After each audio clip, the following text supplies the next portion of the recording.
अब हमें 500 सीरीज पर SA 500 सबसे पहले आया था ऑडिट एविडेंस।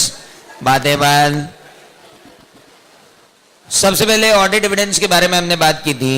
ऑडिट एविडेंस क्या होते हैं हमने पढ़ा था। Information behind the auditors conclusions. Auditor के कंक्लूजन के बिहाइंड जितने भी इंफॉर्मेशन होती है वो कहलाती है ऑडिट एविडेंस। ऐसे 200 ने ऑडिट एविडेंस के बारे में कहा, ओ क्यों पेपर के एक दिन पहले डांट खाना चाहते हो? लड़की तू इधर आके बैठ तो बेटा, तू इधर आ जा, उठ जाओ उधर से, तू इधर आ जा। क्या है ये, तेरे को भी नहीं पढ़ने देंगे, तू आ जा इधर। हाँ मतलब उल्टा भी हो सकता है। हाँ अब तू इधर बैठेगी ना तो ये क्या है सब, हाँ पढ़ लेंगे। चलो नाउ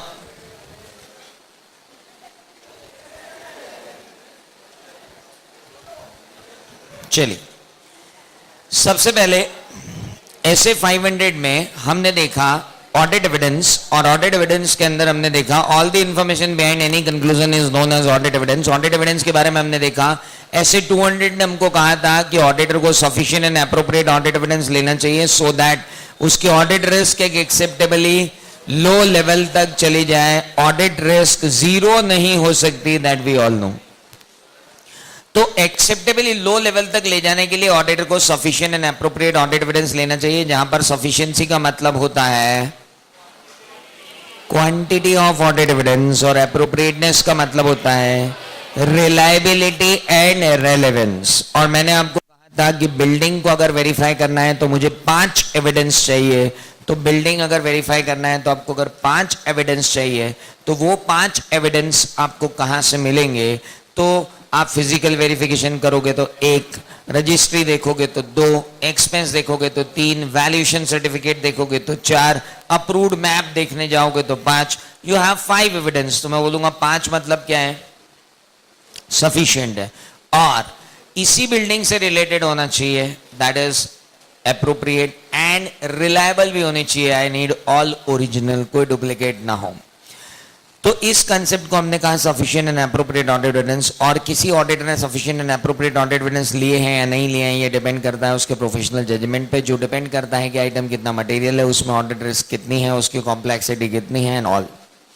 इसके बाद हमने देखा कि ऑडिटर को ऑडिट एविडेंस जो लेता है, ऑडिट एविडेंस कितने टाइप के होते हैं। तो हमने कहा nature wise audit evidence 3 type के होते हैं और source wise audit evidence 2 type के होते हैं। Nature wise audit evidence 3 type के जो होते हैं उसमें हमने देखा कि वो होते हैं विजुअल, यानी फिजिकल वेरिफिकेशन करके बिल्डिंग को देखना विजुअल है, ओरल पूछताछ करके पूछना, और डॉक्यूमेंट्री जो हमने देखा रजिस्ट्री के टाइप में होते हैं वो।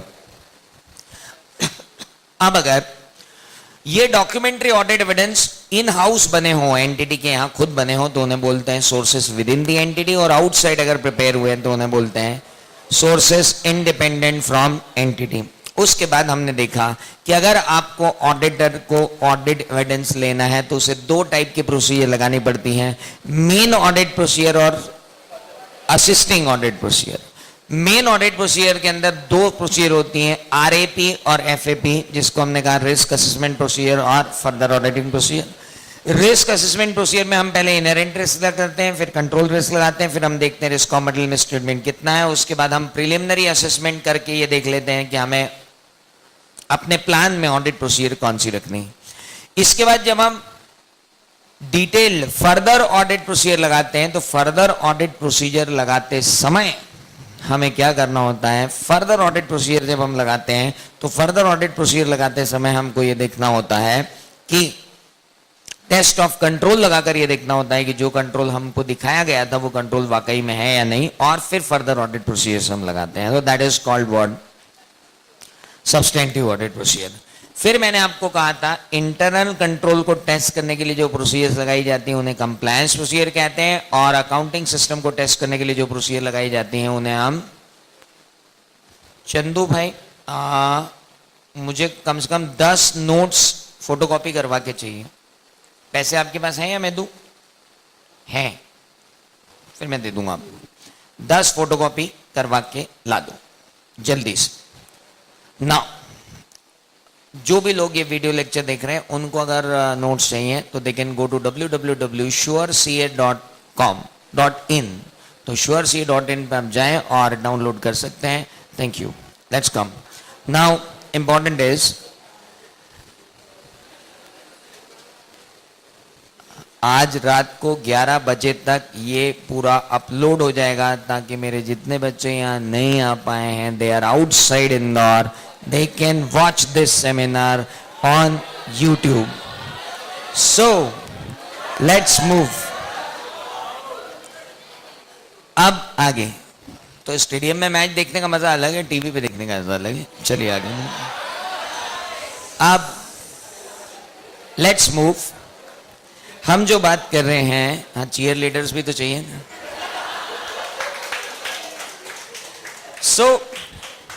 अगर हम बात करें ऐसे 500 की, तो अब बात आती है कि फर्दर ऑडिट प्रोसीजर्स जो होती हैं उसमें दो तरीके, मतलब एक जो ऑडिट प्रोसीजर होती है उसमें दो तरीके की प्रोसीजर होती है। एक कंप्लायंस प्रोसीजर होती है, एक सब्सटेंटिव प्रोसीजर होती है। कंप्लायंस प्रोसीजर इंटरनल कंट्रोल के बारे में तीन चीजें देखती है। पहला, इंटरनल कंट्रोल एग्जिस्ट करता है, दूसरा इंटरनल कंट्रोल इफेक्टिव है, और तीसरा कंटिन्यूअसली ऑपरेशन में रहा। सब्सटेंटिव प्रोसीजर ये देखती है कि अकाउंटिंग सिस्टम ने जो डेटा प्रोड्यूस किए हैं वो वैलिड हैं, एक्यूरेट हैं और करेक्ट हैं। एंड माइंडेड वाउचिंग, वेरिफिकेशन और वैल्यूएशन टेक्निक्स जो हमारी हैं वो सारी सब्सटेंटिव प्रोसीजर्स के अंदर ही आती है। इसके बाद हमने कहा कि चाहे आप रिस्क असेसमेंट प्रोसीजर लगाओ या फर्दर ऑडिट प्रोसीजर लगाओ, आपको लगानी पड़ेंगी further assisting audit procedure. Assisting audit procedure में सबसे पहली होती है इंस्पेक्शन। इंस्पेक्शन हमेशा किया जाता है डॉक्यूमेंट्स का। दूसरी होती है इंस्पेक्शन के बाद ऑब्जर्वेशन, जो हमेशा होता है प्रोसेस का। तीसरी होती है एक्सटर्नल कंफर्मेशन, जो की जाती है थर्ड पार्टी से। चौथी होती है रिकैलकुलेशन, जो की जाती है कंप्यूटेशन पे। पांचवी होती है रीपरफॉर्मेंस, जो ऑलरेडी किए हुए काम पर परफॉर्म की जाती है। छठी होती है एनालिटिकल प्रोसीजर, जो लगाई जाती है डेटा पर। सातवीं होती है इंक्वायरी एंड कंफर्मेशन। सो ये सारी मिला करके होती हैं असिस्टिंग ऑडिट प्रोसीजर्स। हमसे कहा जाता है अलग अलग ऑडिट प्रोसीजर लगाकर अलग अलग सोर्सेस से आपको ऑडिट एविडेंसेस लेना चाहिए। इसके बाद आपने मुझे पढ़ाए थे रिलायबिलिटी ऑफ ऑडिट एविडेंस के क्राइटेरिया, जो मैंने आज तक नहीं पढ़ाए वो आपने मुझे पढ़ाए थे कि external audit evidences are more reliable than, और उसको मैंने कहा था कि आपको ऐसा नहीं लिख के आना है, आपको लिख के आना है sources audit evidence from sources independent from entity are more reliable than audit evidences from sources within the entity. दूसरा, audit evidences from sources within the entity are more reliable than internal control is when internal control is adequate. Internal control is adequate. तीसरी बात, documentary audit evidences are always more reliable than oral evidences. चौथी बात, audit evidence obtained by the auditor himself are more reliable than obtained through intervention of the management. पांचवी बात, original audit evidences are more reliable than photocopies and other form of photocopies. इसके बाद हमने कहा था different sources से audit evidence लेने से आपका अश्योरेंस बढ़ता है। इसके बाद ऑडिट एविडेंस लेने की तीन अप्रोच मैंने बताई थी। या तो आप 100% चेकिंग कर लो। 100% चेकिंग आप तभी कर सकते हो जब आपके पास वॉल्यूमिनस ट्रांजैक्शंस ना हो, हाई वैल्यू के कम ट्रांजैक्शन हो, तो ही आप 100% चेकिंग कर सकते हो। इंटरनल कंट्रोल चेक करने के लिए कभी 100% चेकिंग नहीं लगाई जाती। इसके बाद मैंने आपको बताया कि जब आप ऑडिट करते हैं तो आप टेस्ट चेक करते हैं। टेस्ट चेक को मैंने आपको बताया था कि पूरी पॉपुलेशन जब वॉल्यूमिनस होती है उसको दो भागों में बांट दिया जाता है, मटेरियल और जो मटेरियल होता है उसे 100% एग्जॉस्टिवली चेक करके उसमें डिटेक्शन रिस्क को अपन कर देते हैं लो, ताकि मटेरियल आइटम्स के केस में ऑडिट रिस्क कम हो जाए। उसे कहते हैं सिलेक्टिंग द स्पेशल आइटम्स। और बाकी जो इमटेरियल पॉपुलेशन होती है उसमें हम लगा देते हैं सैंपलिंग। यहां जाके खत्म होता है आपका ऐसे 500। फिर आया ऐसे 501। मैंने कहा कि ऐसे 501 का नाम है audit evidence specific consideration for selected item. Selected item में है 3, एक है इन्वेंट्री, दूसरा है लिटिगेशन एंड क्लेम, और तीसरा हमको पढ़ना ही नहीं, दैट इज सेगमेंट रिपोर्टिंग। पहला आया इन्वेंट्री। इन्वेंट्री के बारे में सबसे पहले बताएंगे, सफिशिएंट एंड एप्रोप्रिएट ऑडिट लेंगे कि इन्वेंट्री एग्जिस्टेंस में है और उसकी कंडीशन क्या है। इन्वेंट्री एग्जिस्टेंस में है और उसकी कंडीशन क्या है, ये देखने के लिए बोला गया है कि ऑडिटर को जब तक इम्प्रैक्टिकेबल नहीं हो तब तक ऑडिटर को फिजिकल वेरिफिकेशन अटेंड करना ही चाहिए। फिजिकल वेरिफिकेशन अटेंड करने के बाद ऑडिटर क्या करेगा, ऑडिटर वहां जाएगा और देखेगा कि मैनेजमेंट ने उसके स्टाफ को प्रॉपर इंस्ट्रक्शन दी है या नहीं दी है कि फिजिकल वेरिफिकेशन वो प्रॉपर कर रहे हैं, उनकी जो प्रोसीजर है वो एडिक्वेट है या नहीं है, ऑडिटर ये देखेगा। ऑडिटर ये भी देखेगा, खुद भी टेस्ट लगाएगा और देखेगा कि उनकी टेस्ट जो है वो प्रॉपर है या नहीं। और चौथी बात, ऑडिटर उनके रिकॉर्ड्स भी देखेगा। अगर किसी कारण से ऑडिटर फिजिकल वेरिफिकेशन नहीं कर पाता है तो किसी और दिन जाकर वो फिजिकल वेरिफिकेशन परफॉर्म करेगा और रोल बैक होकर इन्वेंट्री को टैली करेगा। अगर इन्वेंट्री थर्ड पार्टीज के पास है तो ऑडिटर उनसे एक्सटर्नल कंफर्मेशन मंगाएगा या वहां जाकर देखेगा कि इन्वेंट्री है या नहीं। That is the part of inventory. उसके बाद ऑडिटर क्या करेगा, लिटिगेशन एंड क्लेम पे आएगा। सबसे पहले वो मैनेजमेंट से लिस्ट मांगेगा कि कौन कौन से लिटिगेशन एंड क्लेम्स हैं जो आपके अगेंस्ट में पेंडिंग है। दूसरा, वो लीगल कंसल्टेंट से लिस्ट मांगेगा कि लिटिगेशन एंड क्लेम्स जो पेंडिंग है उनमें कितने अमाउंट का प्रोविजन बनना चाहिए, कितने अमाउंट की लायबिलिटी बनना चाहिए, कितने अमाउंट का कॉन्टिजेंट लायबिलिटी का डिस्क्लोजर होना चाहिए। कृपया मुझे विस्तार से बताएं। उसके बाद auditor legal and consultation charges का लेजर स्क्रूटनी करके देखेगा कि लीगल एंड कंसल्टेशन चार्जेस किसी और को दिए तो नहीं जा रहे। उसके बाद ऑडिटर मिनट्स बुक देखेगा, बोर्ड ऑफ डायरेक्टर की मिनट बुक देखेगा और जनरल मीटिंग की मिनट बुक देखेगा कि कहीं कोई ऐसा लिटिगेशन एंड क्लेम तो नहीं है जिसने एंटिटी के अंदर बहुत हलचल मचा रखी हो। पांचवी बात, वो ब्रांच ऑडिटर से और इंटरनल ऑडिटर से कंफर्म करेगा कि क्या कोई लिटिगेशन एंड क्लेम्स हैं। इंटरनल ऑडिटर से कंफर्म करेगा कि क्या कोई लिटिगेशन एंड क्लेम्स हैं। पिछले साल के डिस्क्लोजर और इस साल के डिस्क्लोजर देखने के बाद ऑडिटर ये पता लगेगा कि उसे लिटिगेशन एंड क्लेम के बारे में sufficient and appropriate audit evidence मिले हैं या नहीं। यहीं के यहीं अपन 705 को खत्म कर लेते हैं और 700 को खत्म करते हैं। यहीं एक मिनट में यहीं के यहीं मतलब इस स्टैंडर्ड में यहीं अगर ऑडिटर को sufficient and appropriate audit evidence मिल गई कि इन्वेंट्री बहुत अच्छी है और बिल्कुल सही है तो वो अनक्वालिफाइड ओपिनियन देगा। अगर ऑडिटर को ऐसा लगा कि इन्वेंट्री में कुछ मिस स्टेटमेंट तो ऑडिटर देखेगा कि क्या वो मटेरियल है। अगर वो मटेरियल है तो फिर ऑडिटर देखेगा मटेरियल एंड परवेसिव है या सिर्फ मटेरियल है। अगर सिर्फ मटेरियल है तो देगा क्वालिफाइड, और मटेरियल एंड परवेसिव मतलब पूरी बैलेंस शीट में इन्वेंट्री के अलावा कुछ नहीं है तो एडवर्स। अगर इन्वेंट्री है ही नहीं और वो किसी और के पास है और अगर आपको ऑडिट एविडेंस भी नहीं मिल रहा है तो आप रिजर्वेशन ऑफ ओपिनियन देंगे या डिस्क्लेमर देंगे। इसी तरीके से हम लिटिगेशन एंड क्लेम पे भी लगाएंगे। दैट इज ऐसे 501। उसके बाद आया ऐसे 505। नाम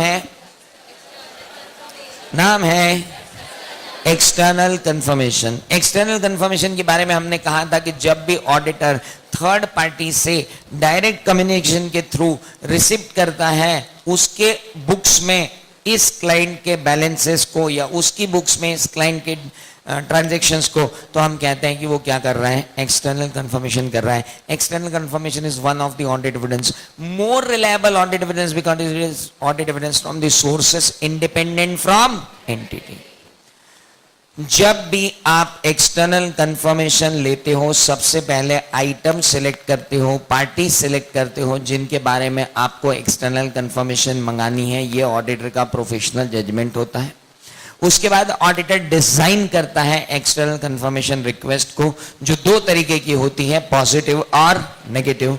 पॉजिटिव एक्सटर्नल कंफर्मेशन का रिक्वेस्ट का मतलब होता है कि सर मैं आपको जो लेटर भेज रहा हूं आपको इसकी कंफर्मेशन पॉजिटिवली देनी है। अगर आप इस बैलेंस से एग्री करते हैं या आप इस बैलेंस से डिसएग्री करते हैं, दोनों केसेस में आपको कंफर्मेशन देनी होगी, जिसे हम कहते हैं पॉजिटिव एक्सटर्नल कंफर्मेशन रिक्वेस्ट।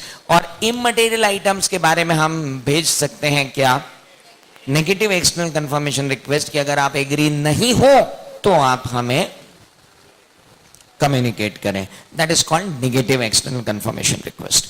इसके बाद हम और आगे बढ़े और हमने कहा कि एक्सटर्नल कंफर्मेशन रिक्वेस्ट डिजाइन करने के बाद हम सेंड करेंगे, सेंड करने पर हम पूरा कंट्रोल उसके ऊपर रखेंगे, फिर हमें एक्सटर्नल कंफर्मेशन रिसीव होगी, रिसीव होने के बाद भी हम अदर ऑडिट एविडेंसेस के साथ उसको टेस्ट टैली करेंगे, अगर टैली नहीं होती तो कारणों का पता लगाएंगे, और अगर टैली हो जाती है तो कोई बात ही नहीं है। इसके बाद हमने देखा कि एक्सटर्नल कंफर्मेशन रिक्वेस्ट के बारे में एक बात और आई कि अगर एक्सटर्नल कंफर्मेशन रिक्वेस्ट किसी मामले में नहीं आई है तो ऑडिटर को प्रोफेशनल स्केप्टिसिज्म लगाकर ये देखना चाहिए कि ये एक्सटर्नल कंफर्मेशन रिक्वेस्ट हमको मिली क्यों नहीं, ताकि कोई फ्रॉड तो वहां नहीं है, ये देखना हमारे लिए जरूरी हो जाएगा। This was SA 505। Then came SA 510, initial audit engagement opening balances. Initial audit engagement का मतलब होता है या तो हम उस एंटिटी का पहली बार ऑडिट करने जा रहे हैं या उस एंटिटी का पहली बार कोई ऑडिट कर रहा है।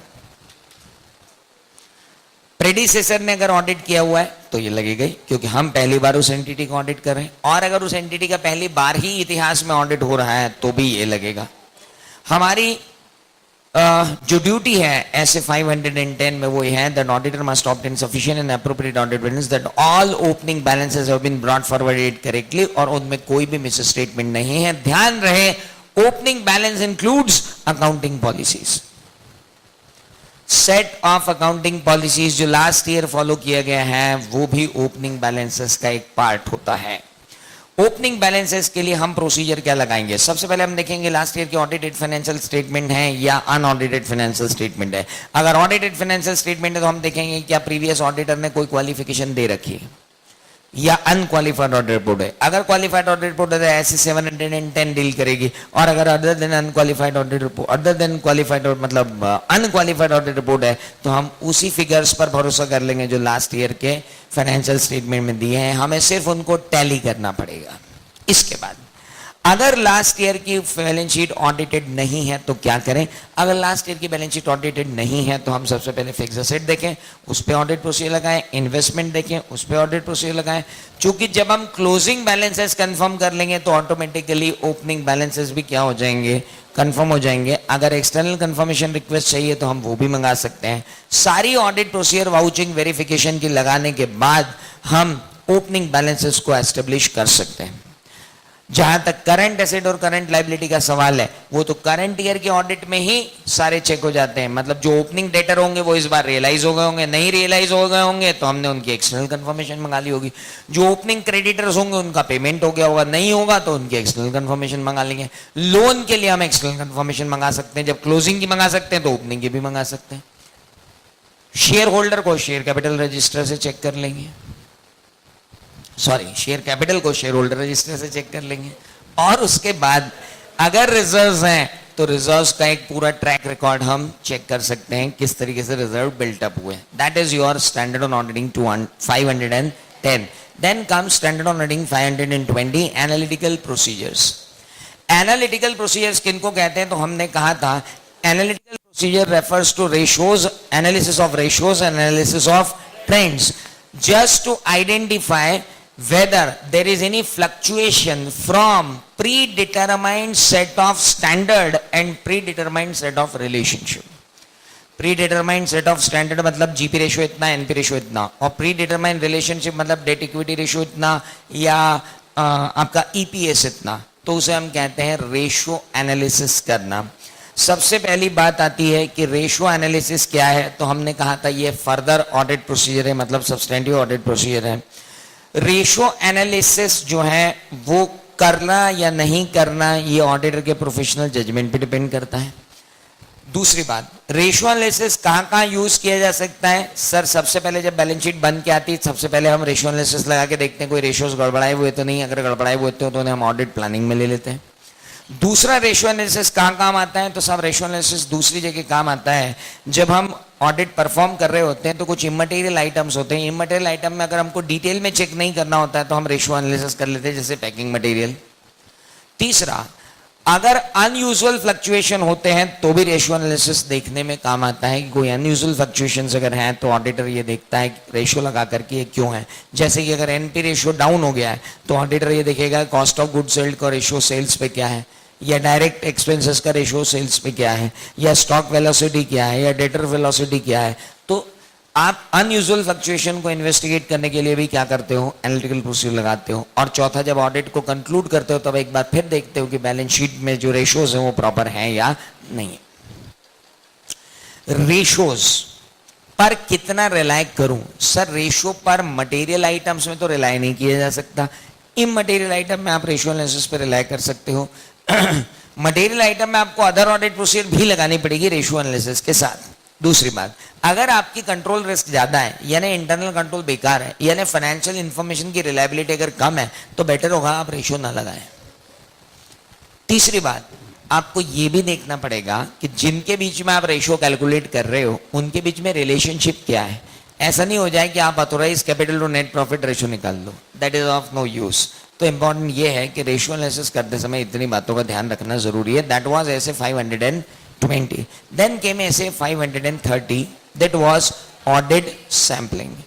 ऑडिट सैंपलिंग में हमने देखा कि ऑडिट सैंपलिंग क्या होती है। जब आप लेस देन 100% चेकिंग करते हो तो हम उसे कहते हैं कि वो क्या है, ऑडिट सैंपलिंग है।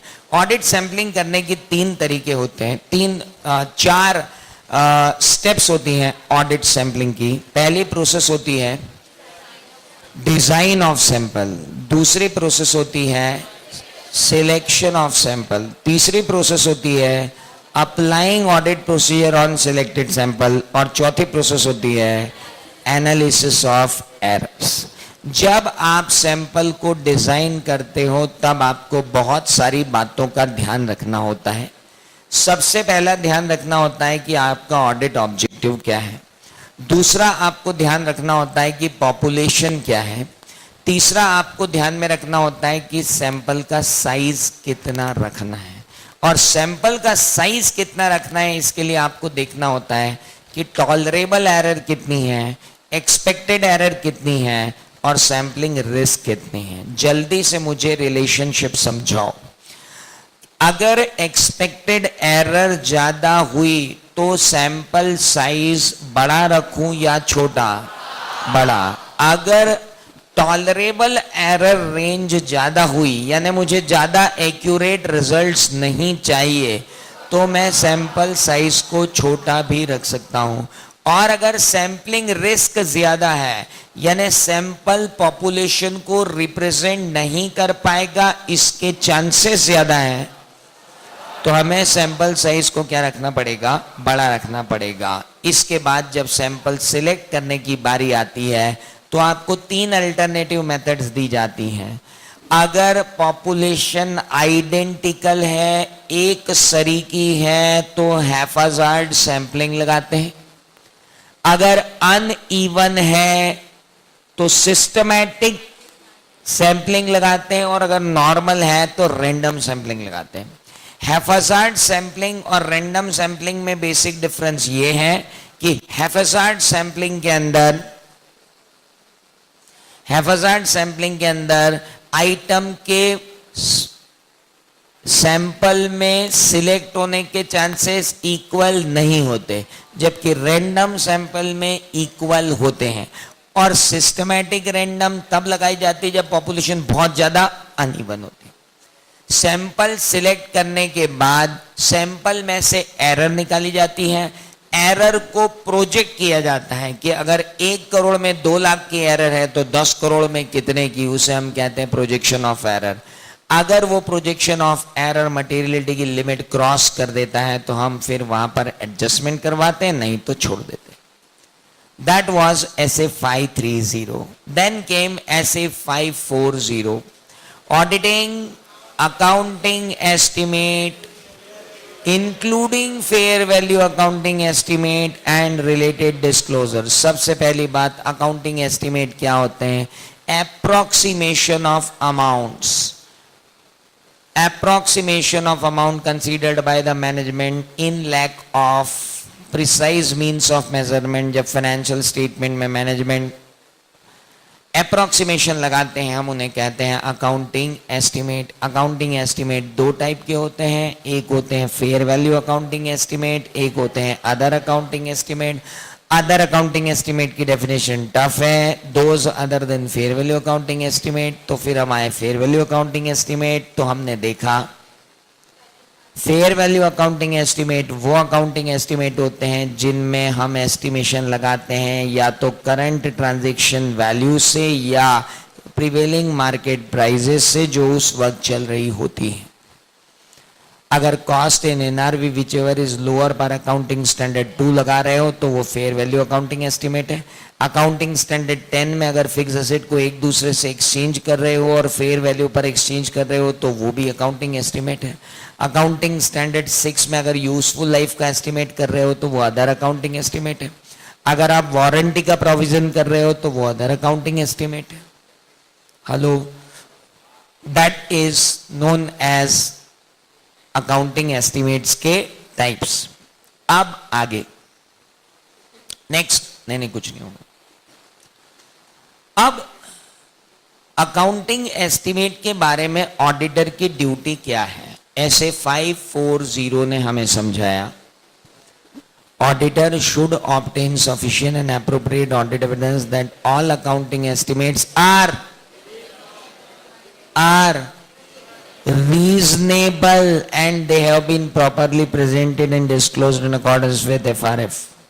ऐसा करने के लिए हम क्या करेंगे, सबसे पहले देखेंगे कौन कौन से अकाउंटिंग एस्टिमेट यूज्ड हैं, मैनेजमेंट ने उन अकाउंटिंग एस्टिमेट को लगाने के लिए क्या प्रोसीजर लगाई, मैनेजमेंट ने कौन से मेथड और कौन से एजम्पशन लिए, मैनेजमेंट ने उन अकाउंटिंग एस्टिमेट को अकाउंटेंट के भरोसे तो नहीं छोड़ दिया, उसकी कोई अप्रूवल प्रोसीजर है या नहीं।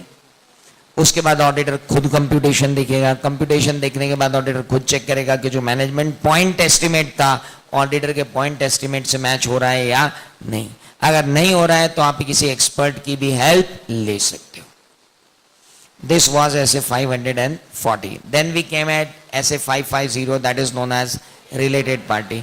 हमने कहा था हर पार्टी एक दूसरे से रिलेटेड है, अगर वो या तो कंट्रोल हो रही हो या कंट्रोल कर रही हो, या वो सिग्निफिकेंटली इन्फ्लुएंस हो रही हो या वो सिग्निफिकेंटली इन्फ्लुएंस कर रही हो, या वो अंडर कॉमन कंट्रोल हो, जिन कॉमन कंट्रोल में सेम फैमिली मेंबर या सेम मैनेजमेंट के लोग हो। याद आया? ऑडिटर को sufficient and appropriate audit evidence लेना चाहिए कि जितने भी रिलेटेड पार्टीज हैं वो प्रॉपरली आइडेंटिफाई हो गई हैं और जितने भी रिलेटेड पार्टी ट्रांजैक्शंस हैं उनका प्रॉपर डिस्क्लोजर कर दिया गया है, और जितने भी रिलेटेड पार्टी ट्रांजैक्शंस हैं वो फेयर वैल्यू पर हो रहे हैं या नहीं। जब आपको ऑडिट प्रोसीजर लगानी होगी तो सबसे पहले आपको जिन लोगों ने आप में इन्वेस्ट कर रखा है, अगर आपको उन्हें देखना है तो आपको अपना शेयर कैपिटल रजिस्टर देखना पड़ेगा।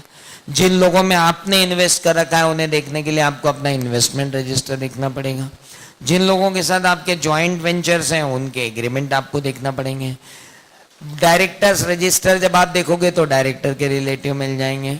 Share holder register, director register, investment register, board की minute book, annual general meeting की minute book, annual financial statement का डिस्क्लोजर लास्ट ईयर दिया, और टैक्स ऑडिट रिपोर्ट। अगर इतनी चीजों को आपने देख लिया तो यू कैन आइडेंटिफाई कि कौन कौन सी रिलेटेड पार्टीज हैं। अब आपको सिर्फ ये देखना है कि उनका प्रॉपर डिस्क्लोजर किया गया है या नहीं। That is standard on auditing 550।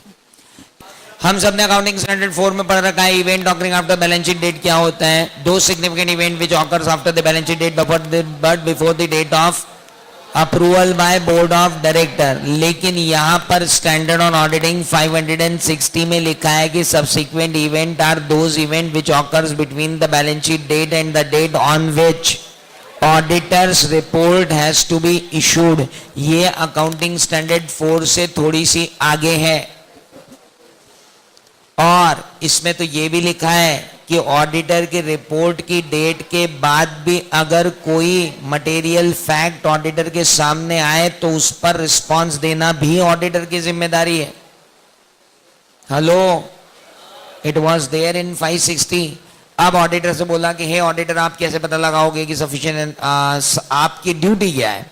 तो ड्यूटी यह है that auditor should obtain sufficient and appropriate audit evidence that all the subsequent events have been identified by the management and जिनका डिस्क्लोजर करना था उनका डिस्क्लोजर हो गया और जिनका एडजस्टमेंट करना था उनका एडजस्टमेंट हो गया। Hello, it is required. Then अब बात आती है कि और ऑडिटर को क्या करना चाहिए about the subsequent event. Auditor को मैनेजमेंट से एक लिस्ट ले लेनी चाहिए कि कौन कौन से सब्सिक्वेंट इवेंट उनको आइडेंटिफाइड है। उसके बाद ऑडिटर को इंटरनल ऑडिटर, ब्रांच ऑडिटर और इंटरनल ऑडिटर, ब्रांच ऑडिटर और लीगल कंसल्टेंट से सलाह लेनी चाहिए कि क्या उनकी नज़र में कोई ऐसे लीगल इश्यूज हैं जो सब्सिक्वेंट इवेंट फॉर्म करते हैं। चाहे तो ऑडिटर अगले साल की बुक्स ऑफ अकाउंट्स को भी जाकर के चेक कर सकता है कि वो सही है, उनमें कोई सब्सिक्वेंट इवेंट आइडेंटिफाइड तो नहीं है। ऐसा करने के बाद ऑडिटर के पास sufficient and appropriate audit evidence आ जाएंगे कि सारे सब्सिक्वेंट इवेंट प्रॉपरली एड्रेस्ड हैं या नहीं। दैट वाज ऐसे 560। देन केम ऐसे 570 गोइंग कंसर्न।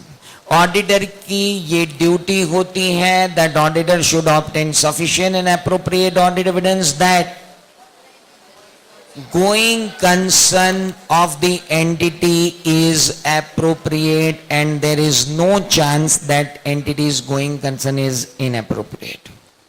इसके लिए ऑडिटर को सबसे पहले देखना पड़ता है कि क्या उसे कोई इंडिकेशन मिल रहा है कि गोइंग कंसर्न इनअप्रोप्रिएट है। इंडिकेशन 3 टाइप के थे।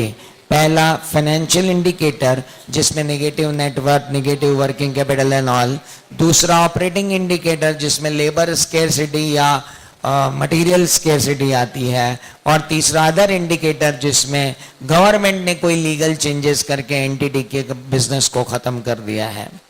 अगर कोई भी इंडिकेटर मिलता है ऑडिटर को तुरंत मैनेजमेंट से संपर्क करना चाहिए कि मुझे आपके गोइंग कंसर्न खत्म होने के इंडिकेशन मिले हैं। मैनेजमेंट या तो उस गोइंग कंसर्न पर राजी हो जाएगा कि हाँ हमारा गोइंग कंसर्न खत्म है, और अगर राजी नहीं हुआ तो क्या देगा मैनेजमेंट ऑडिटर को? Mitigating factor. गधड़ों, मिटिगेटिंग फैक्टर याद नहीं आ रहा तुमको?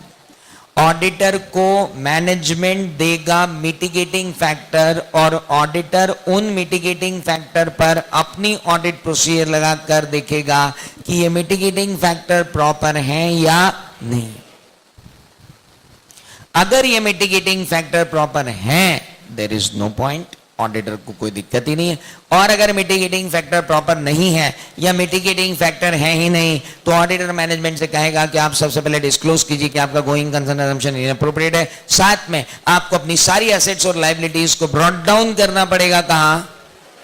रिकवरेबल अमाउंट पर। अगर आप नहीं करोगे तो ये बहुत ही मटेरियल और परवेसिव बात होगी जिसके लिए हम एक एडवर्स ओपिनियन दे देंगे। लेकिन अगर आपने sufficient and appropriate audit evidence दे दी कि आपका गोइंग कंसर्न असम्पशन एप्रोप्रिएट है, तो हमें कोई दिक्कत नहीं है। This was standard on auditing 570। आखिरी स्टैंडर्ड जो 500 सीरीज में आता है दैट इज 580। नाम है रिटर्न रिप्रेजेंटेशन। हमने देखा मैनेजमेंट से हम बार बार अलग अलग जगहों पर रिटर्न रिप्रेजेंटेशन मांगते रहते हैं। रिटर्न रिप्रेजेंटेशन क्या होते हैं? Written representations are nothing but confirmation, clarification and explanation by management from time to time during the audit. जब भी रिटर्न रिप्रेजेंटेशन लें, ये बात ध्यान रखें कि पहली बात तो ये रिटर्न होना चाहिए। दूसरी बात, it should be signed by the person who possesses the information. तीसरी बात, जब भी रिटर्न रिप्रेजेंटेशन लिया जाएगा, चूंकि ये sources with in the entity है, इसलिए इसको कोरोबोरेट करने के लिए आपको दूसरे ऑडिट एविडेंसेस भी लेना होंगे। चौथी बात, अगर मैनेजमेंट किसी दिन ये मना कर दे कि हम रिटर्न रिप्रेजेंटेशन नहीं देंगे, या मैनेजमेंट ने जो रिटर्न रिप्रेजेंटेशन दिया वो ये प्रूव हो जाए कि वो फेक था, या मैनेजमेंट जो रिटर्न रिप्रेजेंटेशन देता जा रहा है उसके अंदर जिस बंदे ने रिटर्न रिप्रेजेंटेशन दिए हैं वही फ्रॉड में इन्वॉल्व मिला, इन तीनों सिचुएशन में आपको जितने भी पहले रिटर्न रिप्रेजेंटेशन मिले हैं उन सब की लायबिलिटी को, रिलायबिलिटी को रीअसेस करना पड़ेगा। और उसके बाद हम और आगे बढ़े और हमने कहा कि रिटर्न, कई बार ऐसा हो जाता है कि मैनेजमेंट कहता है कि साहब हम रिटर्न रिप्रेजेंटेशन आपको दे नहीं सकते, हमने आपको ओरली एक्सप्लेन तो कर दिया। तो ऑडिटर क्या करेगा, एक पेपर पर मैनेजमेंट से जितनी बातचीत हुई उन सबको लिखकर मैनेजमेंट से एक्नॉलेजमेंट ले लेगा, वो भी रिटर्न रिप्रेजेंटेशन ही है। रिटर्न रिप्रेजेंटेशन लेते समय एक बात ध्यान रखना, ऑडिट रिपोर्ट की डेट से पहले का ही रिटर्न रिप्रेजेंटेशन लेना। ऐसा ना हो जाए कि रिटर्न रिप्रेजेंटेशन की डेट ऑडिट रिपोर्ट की डेट के बाद हो जाए, लोग कहेंगे बिना एविडेंस लिए रिपोर्ट कर दी। दैट वाज ऐसे 580। बच्चों जरा फटाफट 500 सीरीज के स्टैंडर्ड का भजन कीर्तन तो कर दो। ऐसे 500 क्या था? Audit evidence. 501 audit evidence, specific consideration for selected item. Okay, 505 external confirmation. 510 initial audit engagement opening balance. 520 analytical procedure, attempt की कसम, पेपर की कसम। 530 audit sampling. 540 auditing accounting estimate including fair value accounting estimate and related disclosure. 550 related party. 560 subsequent event. 570 going concern. 580। चलो बढ़िया, इसकी तो माल ही नहीं बिक रहा, इतना चिल्ला रहा है।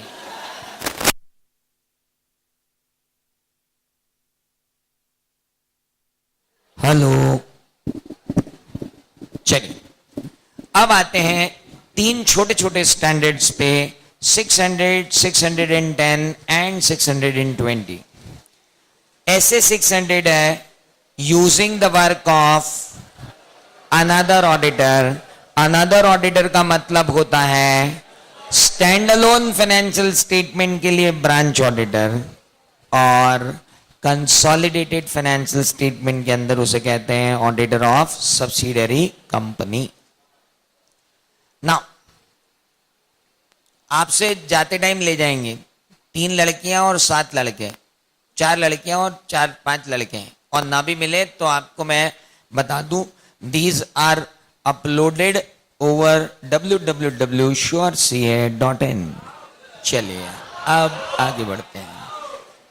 नाउ अब आगे एडवर्टाइजमेंट तो है ही, चलिए खंभों पे तो नहीं है, आगे बढ़ो। इंपॉर्टेंट इज कि हम हैं ऐसे 600 पे using the work of another auditor. Another auditor का मतलब हम तो स्टैंड अलोन का ब्रांच ऑडिटर ही लेंगे। सबसे पहले हमको एंटिटी से ये देखना पड़ेगा कि किन किन ब्रांचेस का ऑडिट उन्होंने हमें दिया है और कितनी ब्रांचेस के लिए उन्होंने ब्रांच ऑडिटर को अपॉइंट किया है। हम अपना वर्क देखेंगे, ऐसा ना हो कि हमारा वर्क इतना कम हो कि हम भरोसे पे ही सारा ऑडिट कर दें। इसलिए हमें अपना इन्वॉल्वमेंट देखना पड़ेगा। ऐसा नहीं हो कि 10% के टर्नओवर पे तो हम साइन कर रहे हैं, हम 10% के टर्नओवर को हम ऑडिट कर रहे हैं और 100% पे साइन कर रहे हैं। तो हमें अपना इन्वॉल्वमेंट देखना जरूरी होता है एज अ ब्रांच ऑडिटर। एक बार ब्रांच ऑडिट आपको एक्सेप्ट हो जाने के बाद आपको सबसे पहले, क्या हमको ब्रांच ऑडिटर के कॉम्पिटेंस को चेक करने की जरूरत होती है? जब तक कि वो हमारे देश के बाहर की किसी ब्रांच का कोई ऐसा ऑडिटर नहीं हो जो चार्टर्ड अकाउंटेंट नहीं है। अगर चार्टर्ड अकाउंटेंट है तो उसकी कॉम्पिटेंस चेक करने की जरूरत नहीं है। सबसे पहले हम करते हैं कोऑर्डिनेशन, उससे लेते हैं टेंटेटिव प्लान, उससे लेते हैं ऑडिट प्रोसीजर वो क्या लगाएगा, हम उसे सजेस्ट करते हैं कौन कौन से एरियाज डिफिकल्ट है जहां पर उसे प्रोसीजर लगानी चाहिए। हम उसे बताएंगे कि हम उसके वर्क का कैसे यूज करेंगे, और हम उससे ये भी कहेंगे कि उसकी रिपोर्ट हम तक कब पहुंच जाएगी। इसके बाद जब उसकी रिपोर्ट हमारे पास आ जाएगी, हम सारे ब्रांच ऑडिटर्स की रिपोर्ट को पढ़ेंगे। पढ़ने के बाद हम एक डॉक्यूमेंट तैयार करेंगे जिसमें हम लिखेंगे कौन कौन सी ब्रांचेस है, किन किन ऑडिटर ने वो ब्रांच ऑडिट किया है, उनमें उन्हें कौन कौन से नॉन कंप्लायंसेस मिले हैं या उनकी कौन कौन से कमेंट्स और ऑब्जर्वेशन है जो सिग्निफिकेंट है। और उसके बाद बहुत इंपॉर्टेंट, ब्रांच ऑडिटर के द्वारा अगर कुछ गलतियां निकली हैं तो जरूरी नहीं है कि प्रिंसिपल ऑडिटर भी उन्हें अपनी रिपोर्ट के अंदर दिखाए, क्योंकि हो सकता है वो आइटम ब्रांच लेवल पर क्या हो मटेरियल, बट वो ओवरऑल लेवल पर मटेरियल ना हो। इसलिए ऑडिटर को डॉक्यूमेंट जरूर करना पड़ेगा कि उसको उसने मटेरियल माना या उसने उसे मटेरियल नहीं माना।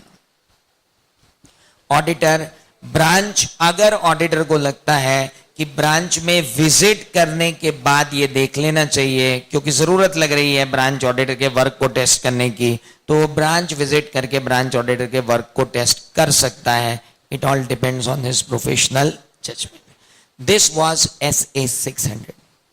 इसके बाद आया SA 610, नाम है using the work of internal auditor. Internal auditor कौन है?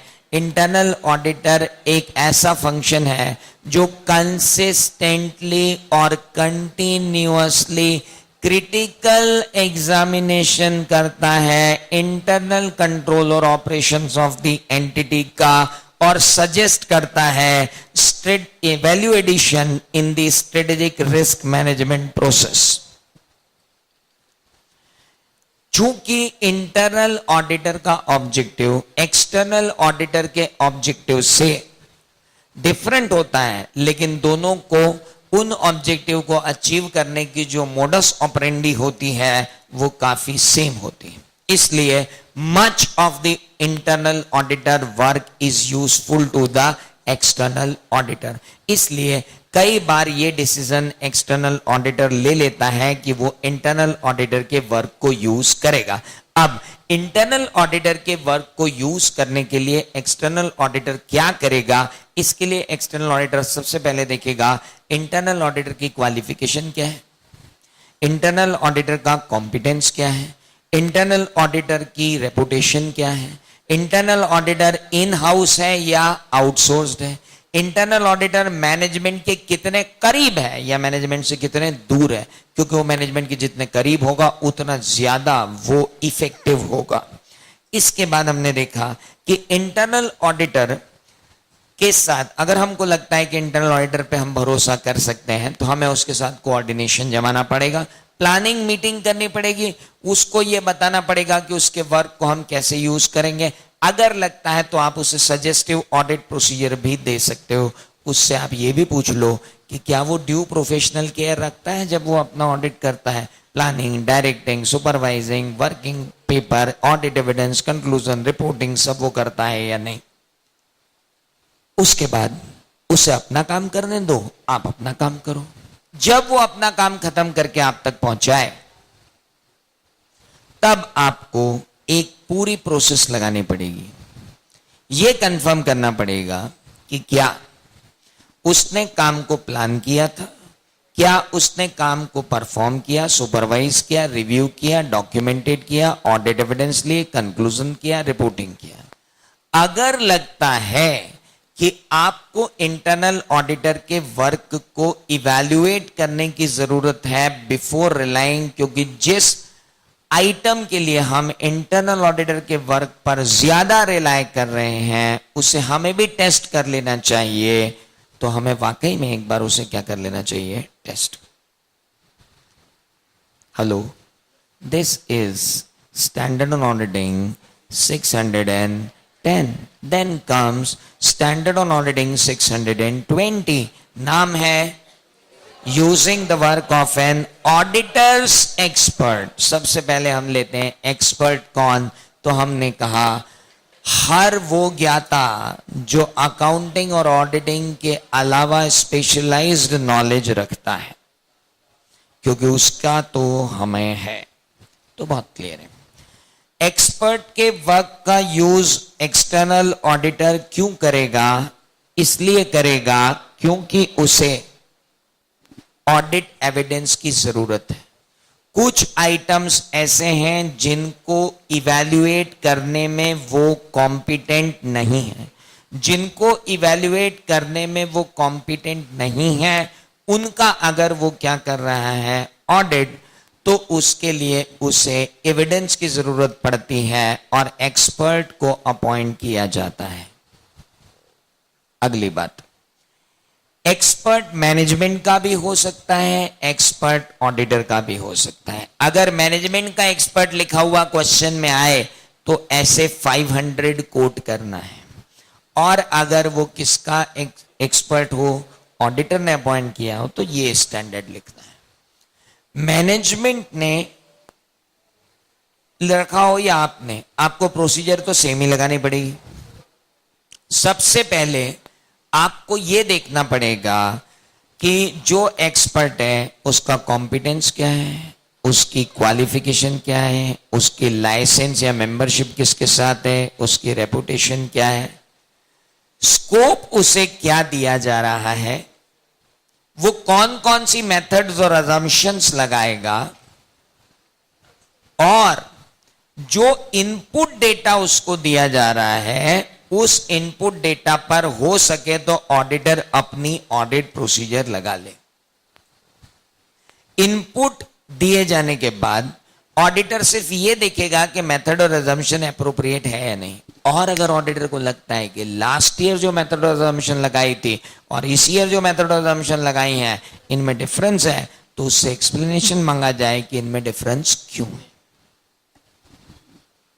ऑडिटर को एक बात और देखनी चाहिए कि एक्सपर्ट ने जो वर्क करके ऑडिटर को दे दिया है, ऑडिटर उसे अदर ऑडिट एविडेंसेस की लाइट में एक बार टेस्ट करेगा और यह देखेगा कि उसका काम सही है या नहीं है। इसके बाद ऑडिटर यह देखेगा कि एक्सपर्ट ने जो वैल्यूएशन दिया है वही फाइनेंशियल स्टेटमेंट में आया या नहीं। अगर नहीं आया है then it would be a problem, तब वो वहां पर ऑडिटर की प्रॉब्लम हो जाएगी। ऑडिटर फिर ये मैनेजमेंट से बोलेगा कि यहां पर मिस स्टेटमेंट है। Is that clear? Otherwise there is no point. This was standard on auditing 620। अब आता है SA 700 सीरीज, जो आखिरी सीरीज है relating to standards on auditing. 700 series में हमने पूरा एक डायग्राम बनाया था। ऑडिटर की रिपोर्ट दो टाइप की होती है, अनमॉडिफाइड और मॉडिफाइड। अनमॉडिफाइड का मतलब होता है unqualified audit report. Unqualified audit report को गवर्न करता है स्टैंडर्ड ऑन ऑडिटिंग 700, और उसके अंदर हमने देखा था कि अनक्वालिफाइड ऑडिट रिपोर्ट ऑडिटर कब देता है,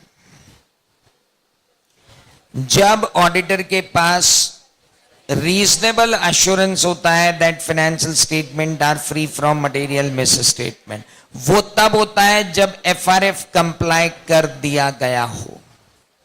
वो तब होता है जब compliance with laws and regulations कर दिया गया हो। वो तब होता है जब प्रेजेंटेशन और डिस्क्लोजर प्रॉपर तरीके से किया गया हो। अगर इतनी चीजें की गई हैं तो ऑडिटर एक अनक्वालिफाइड ओपिनियन देता है। अगर ऑडिटर एक अनक्वालिफाइड ओपिनियन दे रहा है तो रिपोर्ट के बेसिक एलिमेंट्स क्या होते हैं? सबसे पहला एलिमेंट रिपोर्ट का होता है independent auditor's report, that is called title of the audit report, जिसका नाम होता है इंडिपेंडेंट ऑडिटर्स रिपोर्ट। दूसरा एड्रेसी, अगर आप ब्रांच ऑडिटर हो तो एड्रेसी प्रिंसिपल ऑडिटर होगा, और अगर आप प्रिंसिपल ऑडिटर हो तो एड्रेसी शेयर होल्डर्स हो। तीसरा होता है ओपनिंग पैराग्राफ, जिसके अंदर बताया जाता है इंट्रोडक्टरी पैराग्राफ या report on financial statement paragraph, जिसके अंदर क्या लिखा होता है, हम इस ईयर के फाइनेंशियल स्टेटमेंट का ऑडिट कर रहे हैं, इस कंपनी का ऑडिट कर रहे हैं। चौथा होता है auditor responsibility management responsibility paragraph. पांचवा होता है ऑडिटर रिस्पॉन्सिबिलिटी पैराग्राफ। छठा होता है ओपिनियन पैराग्राफ। सातवां होता है स्टेच्यूटरी रिस्पॉन्सिबिलिटी पैराग्राफ, और आठवां होता है डेट प्लेस सिग्नेचर, और नवा होता है कारो, that is an annexure to the auditors report, that is called कारो। 10वें पॉइंट में कारो आ जाती है। नाउ अभी जरा अपन वापस आए। ये तो हुए ऐसे 700 की बात कि अनमॉडिफाइड ऑर्डर रिपोर्ट किसको कहते हैं, अनक्वालिफाइड ओपिनियन किसको कहते हैं, क्या क्या चीजें आती हैं। कहां थे अपन? फोन खराब था तो दिमाग तो सही है, मेरा खराब है, अभी तू निकल। नाउ ये हुआ ऐसे 700 की बात unmodified audit report. Unmodified audit report के बाद हमने पढ़ा मॉडिफाइड ऑडिट रिपोर्ट।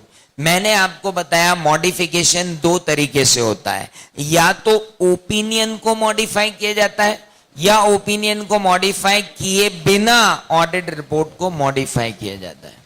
याद आया?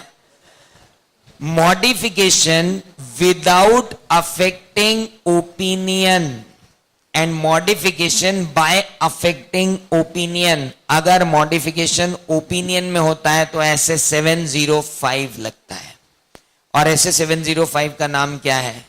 Modification to the opinion in independent auditor's report. अब जरा मुझे ये बताओ, मॉडिफाइड ऑडिट रिपोर्ट जिसमें ओपिनियन मॉडिफाई हुआ वो होती है या तो क्वालिफाइड या एडवर्स या डिस्क्लेमर। अब हम देखते हैं कब कब वो क्वालिफाइड होती है। बताओ बच्चों, बताओ कब एक रिपोर्ट क्वालिफाइड कर दी जाती है। दो कंडीशन में रिपोर्ट क्वालिफाई होती है, ध्यान से सुना जाए।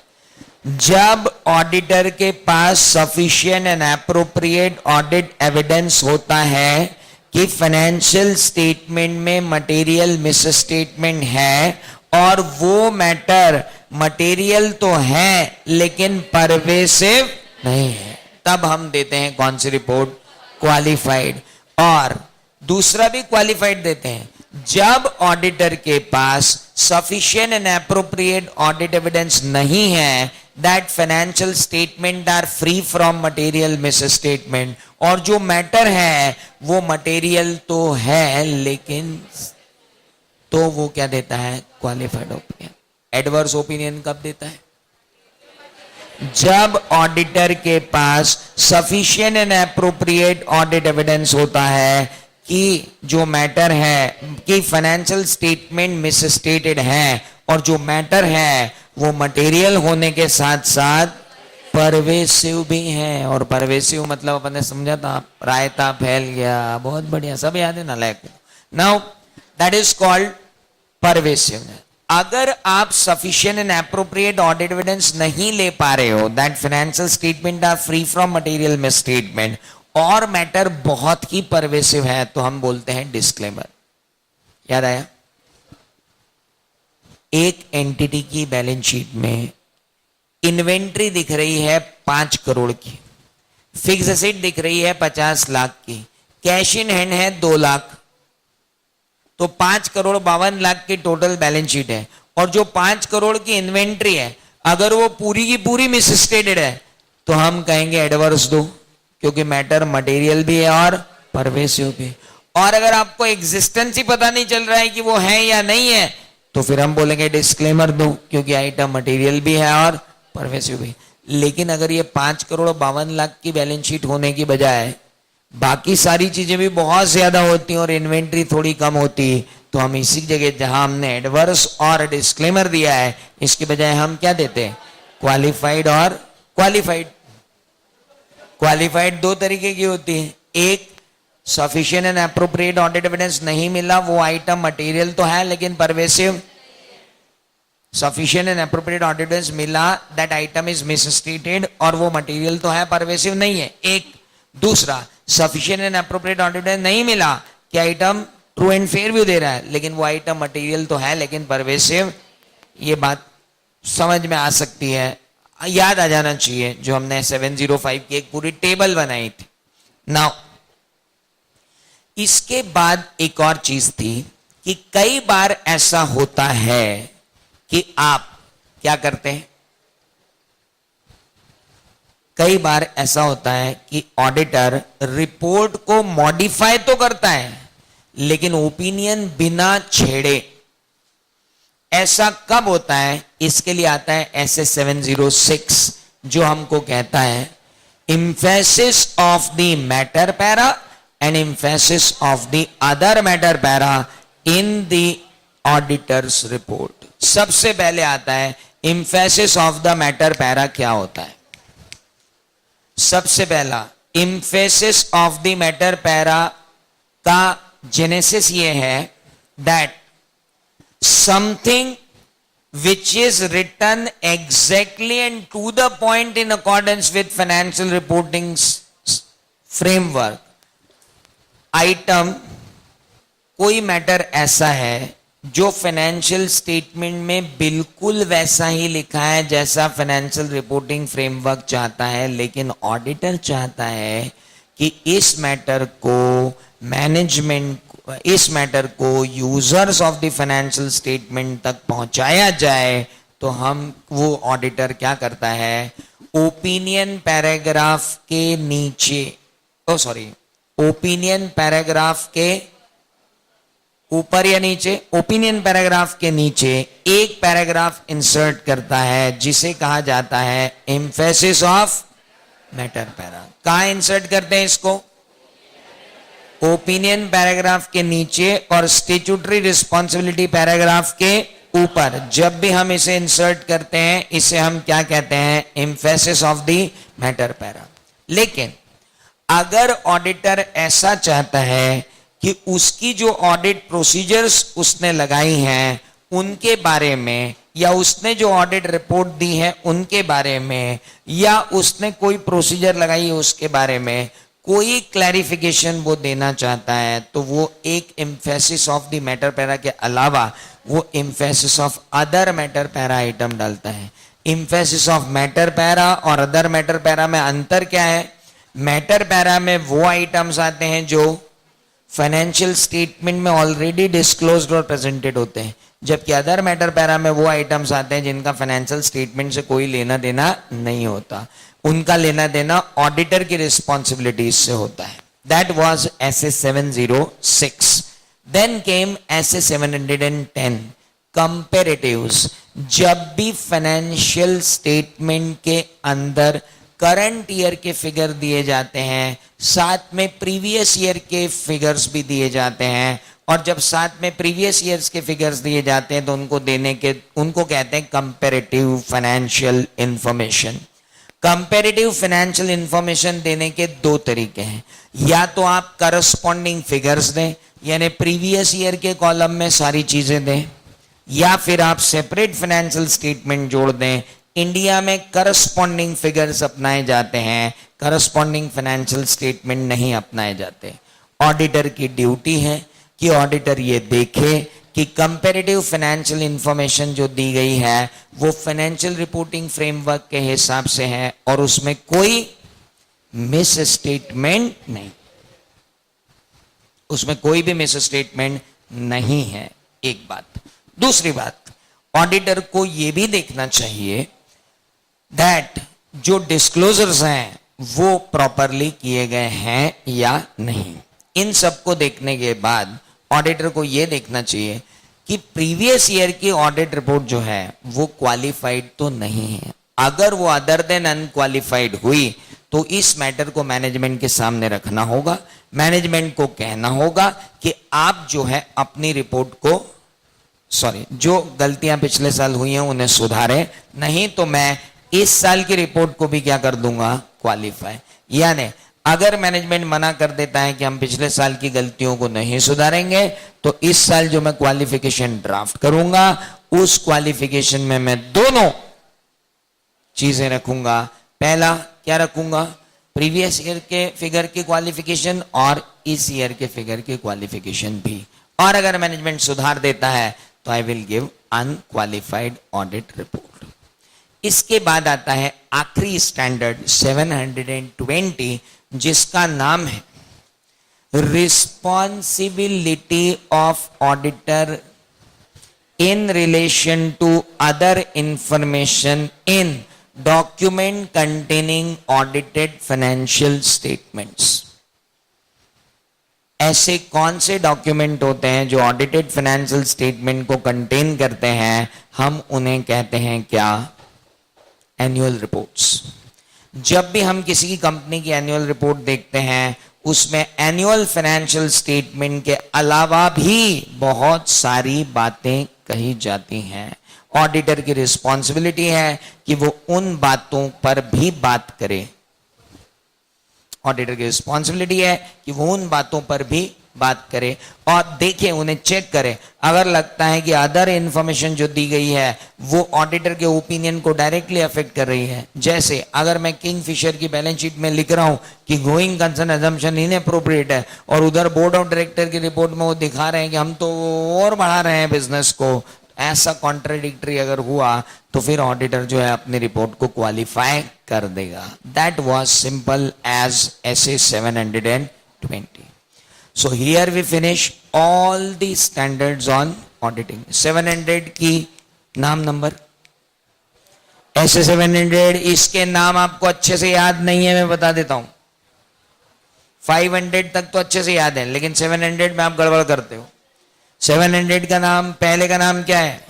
Forming an opinion and reporting on financial statement. 705 modification to the opinion in independent auditors report, modification to the opinion in independent auditor report. Then SA 706 क्या है?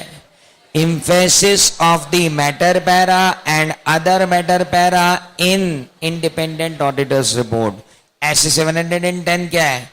comparative financial information, corresponding figures and comparative financial statement.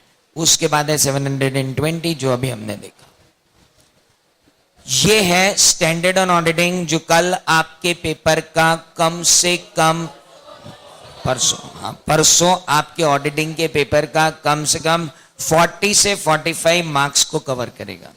तो पहली फुर्सत में हमने standards को finish किया, which can be exceeded to 55 also. Let's move to another topic. आइए आगे बढ़ते जाते हैं। इसके बाद अपनी बुक में अगला चैप्टर दिया है। सारे स्टैंडर्ड खत्म हो जाने के बाद हमें जो अगला चैप्टर दिया है that is miscellaneous topics under the audit. Miscellaneous topics under the audit के अंदर अगर आप आए तो मैंने आपको करीब करीब सारे के ऊपर, पहले को छोड़ दूं तो सारे के ऊपर सितारे लगवाए हुए। All miscellaneous topics are very important. 5, 6, 7 सितारे। याद दिला दूं आपको कि जितने स्टार लगाए हुए हैं उनको पढ़े बिना जाना नहीं है। हेलो, ये सबसे इंपॉर्टेंट है। इसमें से कम 3 आपको वहां मिलेंगे, 4-4 नंबर। मैंने सब लगवाए हुए हैं, सभी को पूरा का पूरा ही चैप्टर स्टार लगवाया था। हाँ, 12 स्टार लगा दिए थे, कभी 7 कभी 8, अलग अलग बैच में अलग अलग लगवाता हूं। चलिए, तो अब हम सुनिए पहले मेरी बात। पहले अपन कंपनी ऑडिट खत्म करते हैं, दैट इज मोर इंपॉर्टेंट, है ना। बाकी तो सब आप आराम से कर लोगे, but company audit is important. Let's move with company audit. Company audit के अंदर हमको सबसे पहले क्या देखना है? Appointment of auditor. आइए जरा फटाफट अपने चार्ट निकाल लीजिए, अपनी कॉपी में बने हुए हैं बेहतरीन।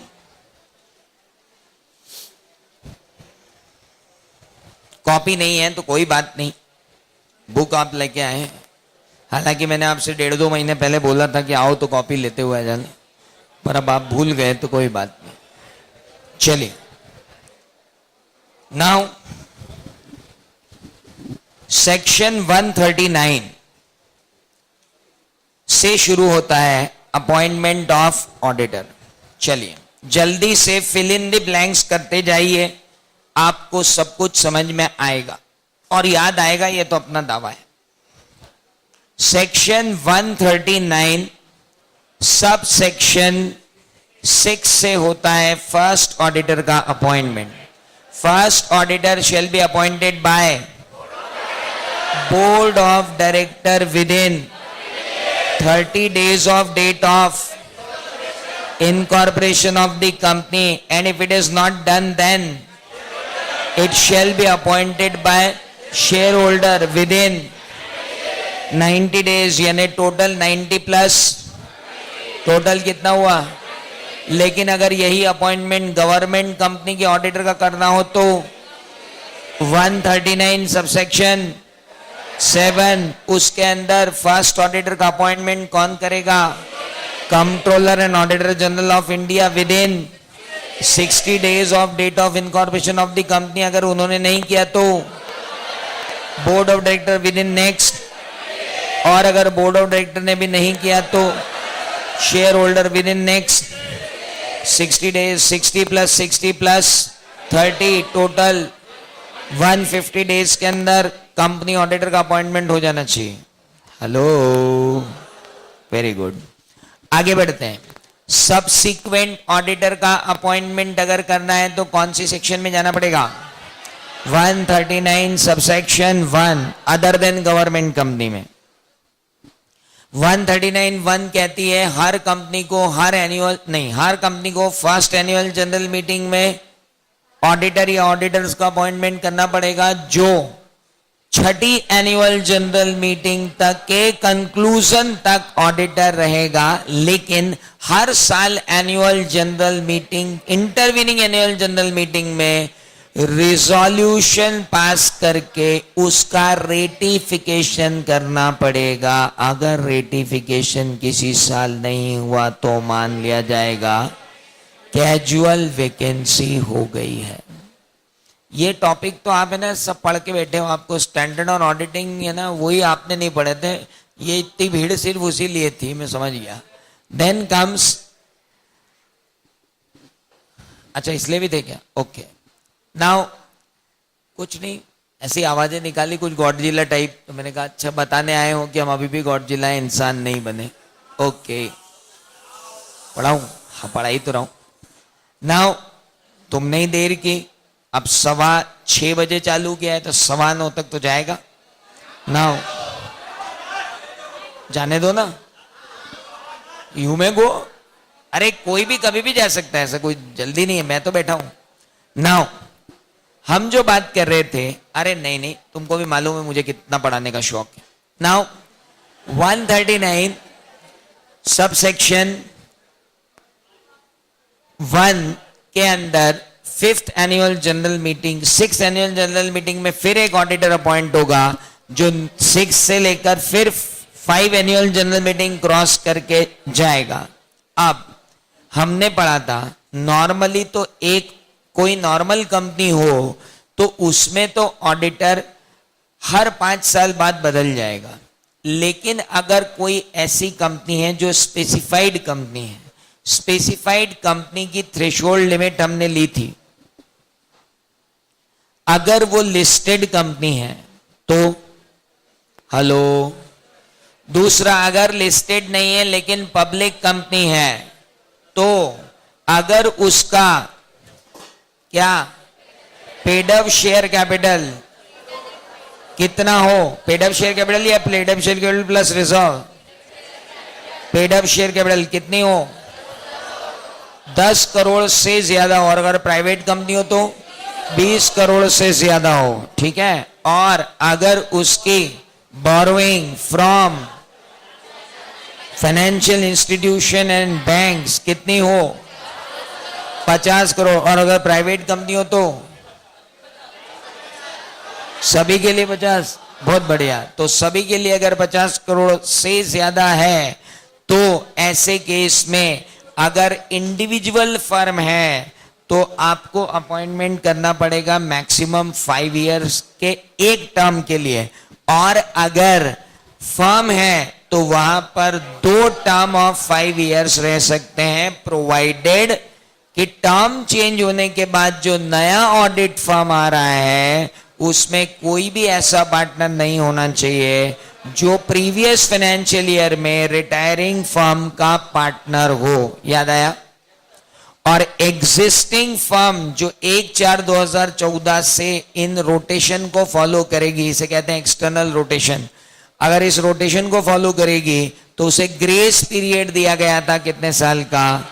3 साल का। उसका फॉर्मूला मैंने आपको बताया था, already served period plus grace period, अगर 5 या 10 से ज्यादा निकल जाता है तो 3 साल का ग्रेस मिलेगा, अदरवाइज नॉर्मल ऑडिट पीरियड आपको फॉलो करना पड़ेगा। डोंट वरी, आपसे ग्रेस पीरियड पे कोई प्रॉब्लम नहीं आने वाला है क्योंकि वो थोड़ा सा टेक्निकल है।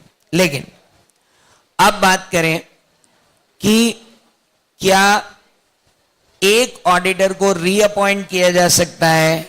यस, एक ऑडिटर को रीअपॉइंट किया जा सकता है। अगर एक ऑडिटर को रीअपॉइंट किया जा सकता है अगर वो डिस्क्वालिफाइड ना हो, शेयर होल्डर की मीटिंग में स्पेशल रेजोल्यूशन पास ना हुआ हो कि इसे अपॉइंट ना किया जाए, या उसने राइटिंग में नोटिस ना दे दिया हो कि मुझे अपॉइंट ना किया जाए। अगर किसी एनुअल जनरल मीटिंग में किसी ऑडिटर का अपॉइंटमेंट होने से रह गया तो जो एग्जिस्टिंग ऑडिटर है वही क्या होगा? कंटिन्यू होगा। यह भी हमने देखा था।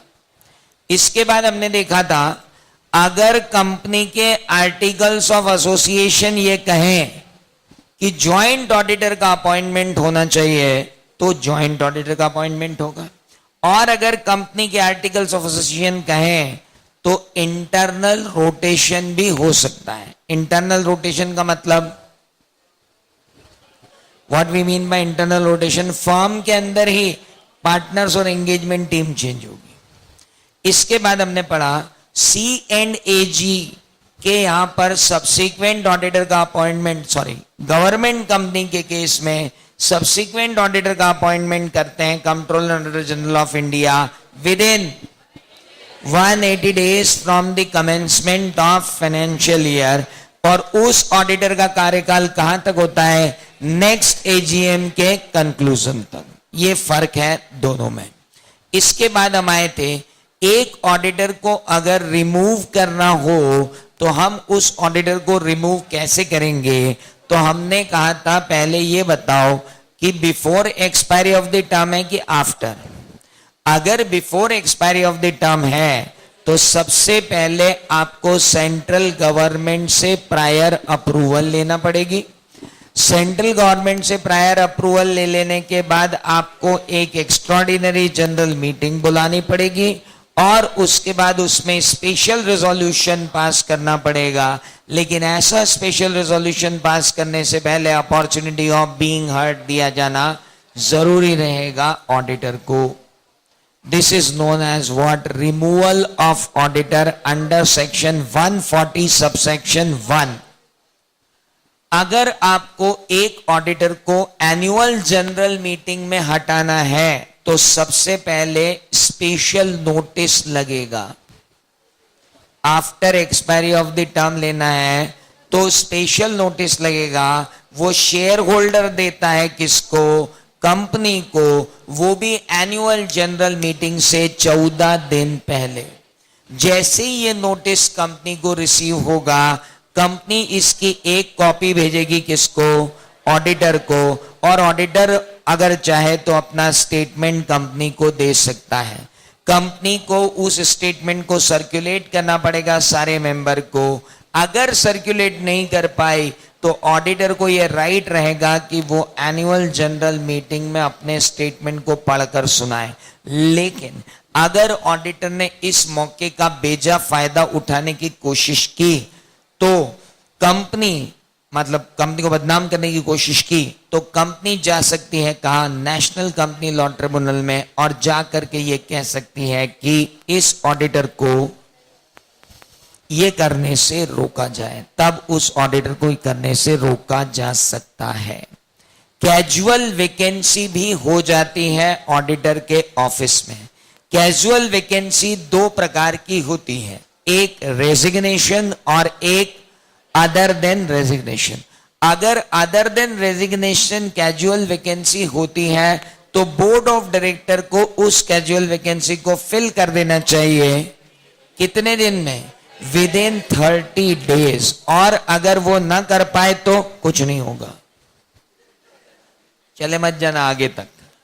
देन दूसरी बात, अगर रेजिग्नेशन के कारण क्या हुई है कैजुअल वैकेंसी, तो पहले प्रोविजनली अपॉइंट करेंगे board of director with in 30 days और उसके बाद विद इन 3 मंथ्स, 3 मंथ्स के 6 मंथ्स, 3 मंथ्स शेयर होल्डर की जनरल मीटिंग कॉल करके आपको रेटिफाई करना पड़ेगा उस अपॉइंटमेंट को। उसे कहते हैं कैजुअल वैकेंसी के द्वारा filling up.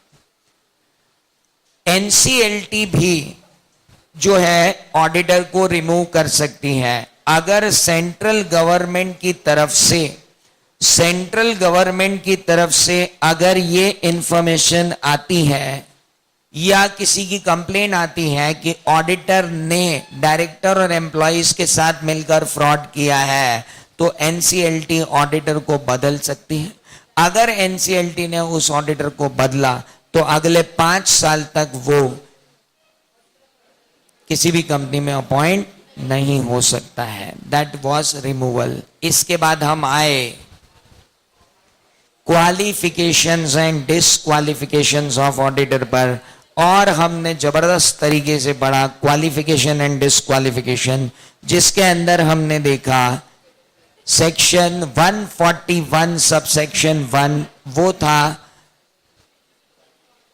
Qualification of auditor क्या हो सकती है। तो सर क्वालिफिकेशन ऑफ ऑडिटर क्या होती है ये बताएं। He must be a chartered accountant in practice, और अगर फर्म ऑफ चार्टर्ड अकाउंटेंट है तो majority of the partner must be chartered accountant in practice. लेकिन साइन कौन करेगा? जो चार्टर्ड अकाउंटेंट है वो। गुड। इसके बाद हमने देखी disqualifications of the auditor. Sub section 3 ने कहा following person can not be appointed as an auditor. पहला बॉडी कॉर्पोरेट, दूसरा ऑफिसर ऑफ द कंपनी, तीसरा एम्प्लॉय ऑफ द कंपनी, चौथा ऑफिसर का एम्प्लॉय या ऑफिसर का पार्टनर या एम्प्लॉय का एम्प्लॉय या एम्प्लॉय का पार्टनर। याद आ गया? फिर आया अगर ऑडिटर या तो ऑडिटर या उसके R10 रिलेटिव, R10 रिलेटिव के 10 लोग कौन कौन रे भाई? सर पहले तो स्पाउस ले लो, फिर father mother, brother sister, son daughter, son's wife और डॉटर हस्बैंड, खत्म। हेलो? तो वो पर्सन या उसका पार्टनर या उसके R10 ने, उसमें अब 2 भाग हो गए। वो और उसका पार्टनर तो 1 रुपए की भी सिक्योरिटी नहीं ले सकते, लेकिन उनके R10 अगर 1 लाख रुपए की फेस वैल्यू की सिक्योरिटी इन C5 थी, कंपनी, उसकी सब्सिडरी कंपनी, उसकी होल्डिंग कंपनी, उसकी एसोसिएट कंपनी और उसकी फेलो सब्सिडरी कंपनी। याद आया?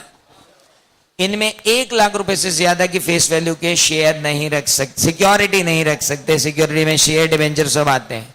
और अगर किसी वक्त 1 लाख रुपए से ऊपर चला जाए तो 60 दिन के अंदर अंदर करेक्टिव मेजर्स ले लिए जा सकते हैं। लेकिन ऑडिटर और उसका पार्टनर तो बिल्कुल भी नहीं ले सकते सिक्योरिटी। लेकिन ये अगर कंपनी से उधार मांगने पर आए तो ये खुद या इनका पार्टनर या इनके C10 कंपनी C5 से 5 लाख रुपए से ज्यादा की इंडेटनेस नहीं ले सकते। पर पर्सन पर कंपनी हमने देखा था। हेलो? तीसरा, गारंटी नहीं दे सकते किसी और ने को लोन दिया हो। किसने? कंपनी ने। कंपनी ने किसी और को लोन दिया और ये इनके पार्टनर या इनके R10 ने उस कंपनी ने किसी और को दिए लोन के लिए 1 लाख रुपए से ज्यादा के लोन के लिए गारंटी दे दी, तो आप अपॉइंट नहीं हो सकते। हेलो, अगर ऑडिटर की फर्म की कमर्शियल बिजनेस रिलेशनशिप है किसमें, C5 में, तो आप ऑडिटर अपॉइंट नहीं हो सकते। अगर ऑडिटर का R10 कंपनी के अंदर डायरेक्टर या की मैनेजरियल पर्सन हो, सिर्फ कंपनी में या C5 में, सिर्फ कंपनी में या C5 में, सिर्फ कंपनी में। भैया देख के आराम से, आपके नोट्स है ना यार, क्या लिखा है, सिर्फ कंपनी में, हाँ सिर्फ कंपनी में। अगर KMP हो या डायरेक्टर हो, KMP में कौन आता है बच्चों, managing director, whole time director, CEO, CFO, CS और manager, they all are what, KMP। Fine. अगली बात, उसके आगे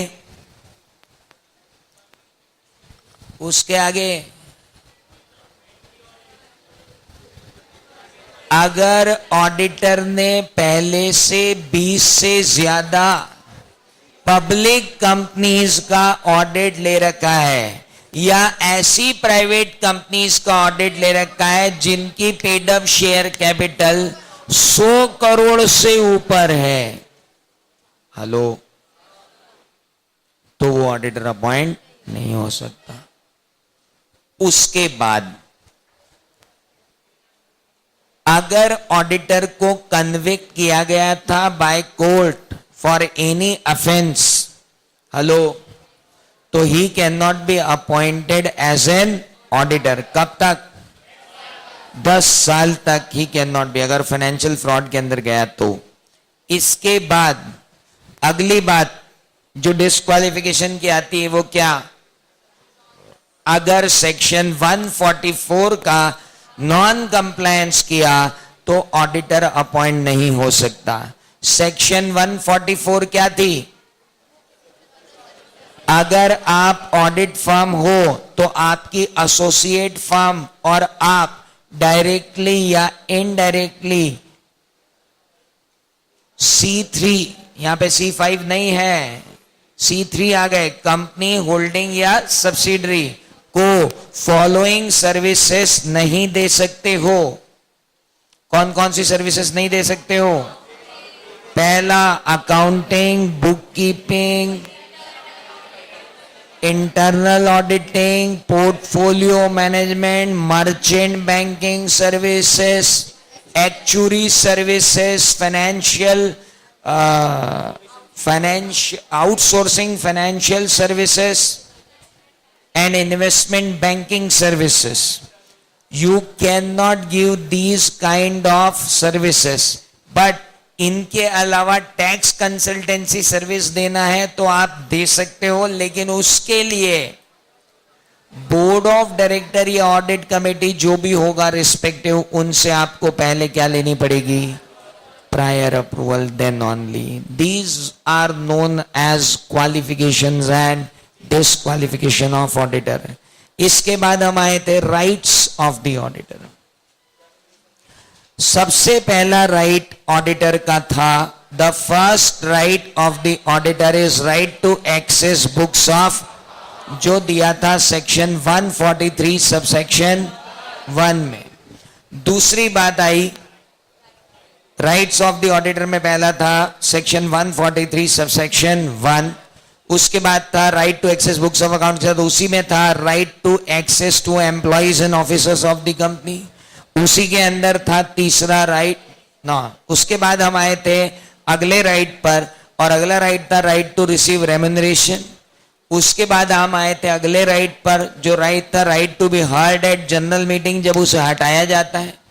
उसके बाद 3 राइट आपको दिए हैं उस सेक्शन ने जो बताती है कि जनरल मीटिंग क्या है, कौन सी है, 146 में 3 राइट है। पहला right, right to receive notices and other agenda. दूसरा right, right to attend general meeting. तीसरा right, right to speak in general meeting. और चौथा राइट टू अपॉइंट प्रॉक्सी भी है अगर आप ना जा पाए तो, लेकिन एक ड्यूटी भी है, आपको जाना चाहिए, और अगर नहीं जा रहे हैं तो लीव ऑफ एब्सेंस ले लेनी चाहिए। ऑडिट कमेटी की मीटिंग में ज्वाइन करने का भी अधिकार ऑडिटर को है। These were the rights of the auditor. Duties of the auditor पर आए तो यह है कि ऑडिटर को इंक्वायर करना चाहिए। पहला, क्या सिक्योर्ड लोन प्रॉपरली सिक्योर्ड हैं और जिन टर्म्स कंडीशन पर वो दिए हैं वो प्रॉपर हैं या नहीं। दूसरी बात, बुक एंट्रीज कहीं प्रीजुडिशियल टू कंपनीज इंटरेस्ट तो नहीं है। तीसरी बात, इन्वेस्टमेंट कहीं लॉसेस पर तो नहीं बेचे गए हैं। चौथी बात, लोन्स एंड एडवांसेस को जो रिकवर नहीं हो पाए उन्हें कहीं डिपॉजिट्स तो नहीं बताया गया। पांचवी बात, पर्सनल एक्सपेंडिचर रेवेन्यू अकाउंट में डेबिटेड तो नहीं है। छठी बात, शेयर कैपिटल पर जितना पैसा आना था वो आ गया, और जिस शेयर कैपिटल पर पैसा नहीं आया उसे प्रॉपरली शो किया गया है या नहीं। इसके बाद आती है रिपोर्टिंग रिस्पॉन्सिबिलिटी। रिपोर्टिंग रिस्पॉन्सिबिलिटी में आती है सेक्शन 143(3). सबसे पहले वो बोलते हैं, क्या आपने सारी इंफॉर्मेशन और एक्सप्लेनेशन ले ली है जो आपके ऑडिट करने के लिए जरूरी है। दूसरा पॉइंट आता है कि जिन ब्रांचेस से इन रिपोर्ट ब्रांच ऑडिटर की नहीं, दूसरा आता है क्या कंपनी ने proper books of accounts maintain करके रखी है। और प्रॉपर बुक्स ऑफ अकाउंट्स में 2 ऑब्जर्वेशन हमेशा अपने को लेना होते हैं, एक तो double entry book keeping system और एक अक्रूवल सिस्टम।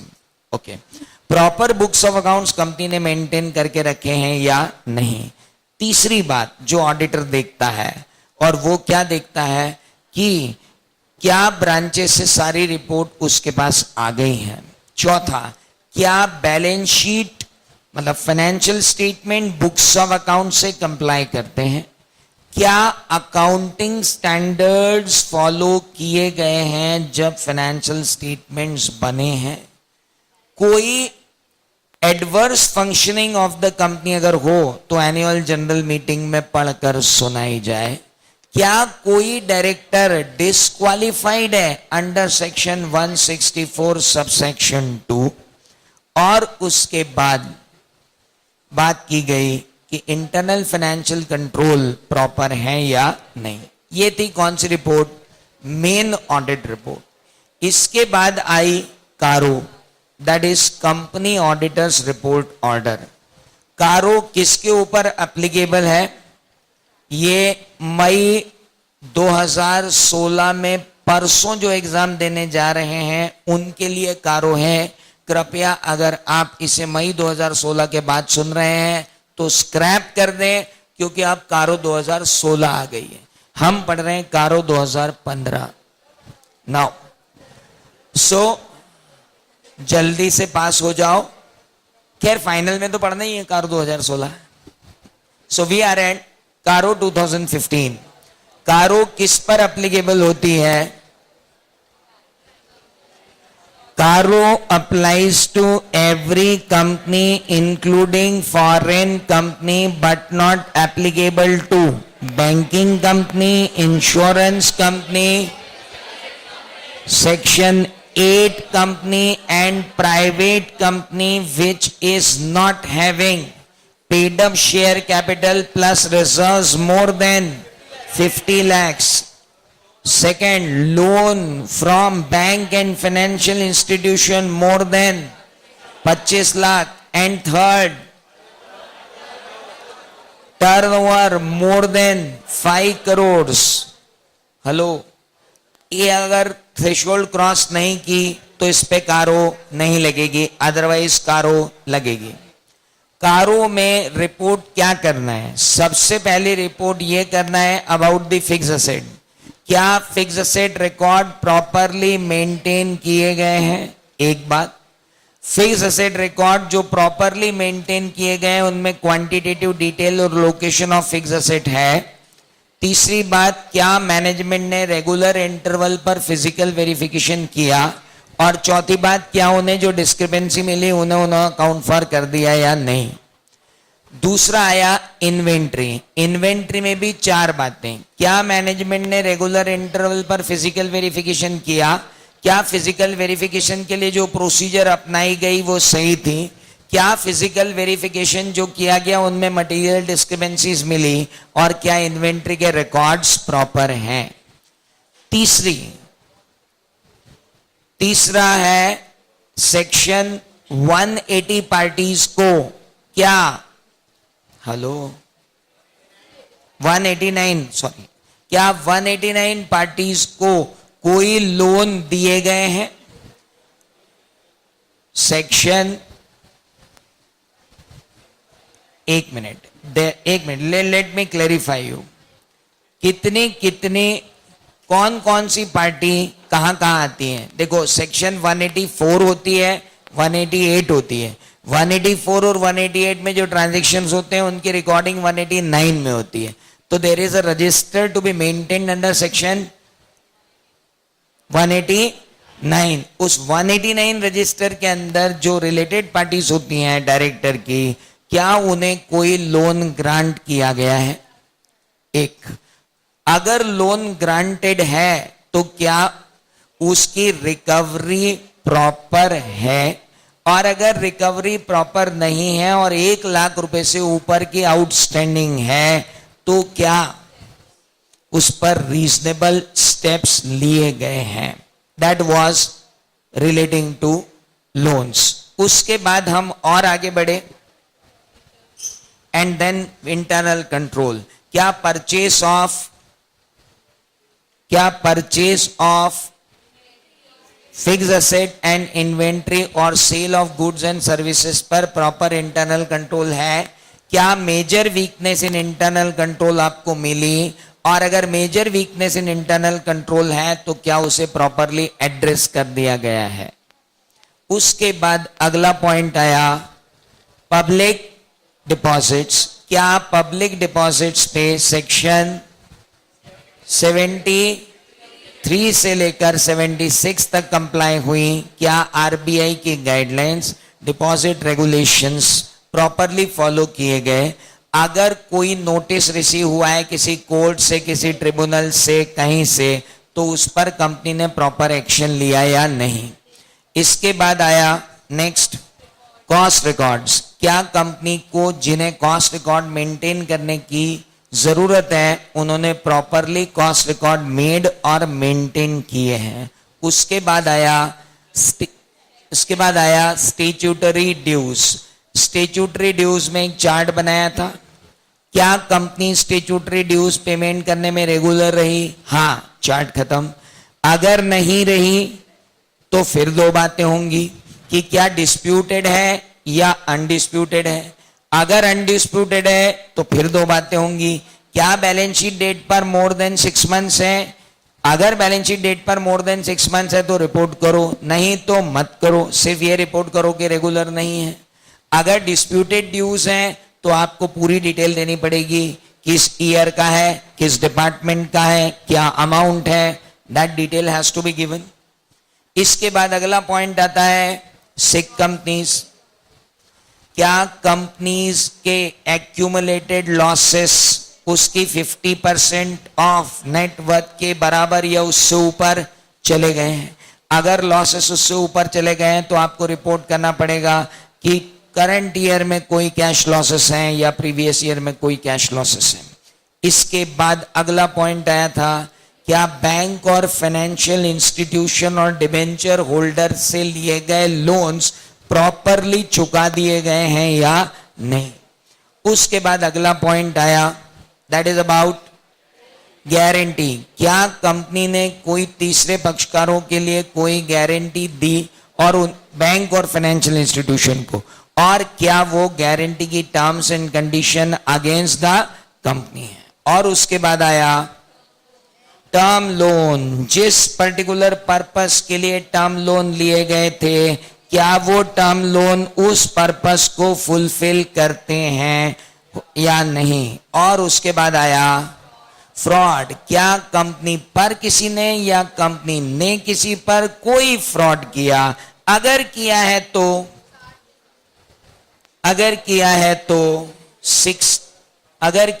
तो आपको रिपोर्ट करना है। लेकिन अगर कंपनी के एम्प्लॉइज ने फ्रॉड किया है तो 143(12) के अंदर आप सबको मालूम है कि 60 डेज के अंदर मिनिस्ट्री ऑफ कॉर्पोरेट अफेयर्स को रिपोर्ट करना होता है। यहां जाके खत्म होता है अपना कंपनी ऑडिट।